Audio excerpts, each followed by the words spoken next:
Pag mayroong mga bagay na tinatanggal sa'yo, mga friends, relationships, opportunities, masakit yun, ha?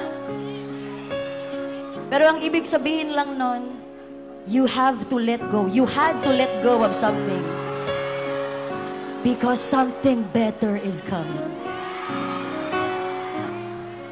Kinailangan mong pagdaanan lahat ng masakit para mas ma-appreciate mo yung masarap na pagmamahal na dadating sa'yo. Ang lahat ng bagay na nangyayari ay itinadhana. Kung para sa'yo, kahit ano pang gawin mong pag-iwas, para talaga sa'yo yan.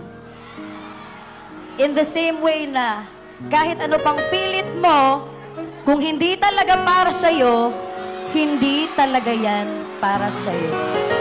So pag may umalis, bitawan. You deserve more. You deserve better. Just believe that better things are coming.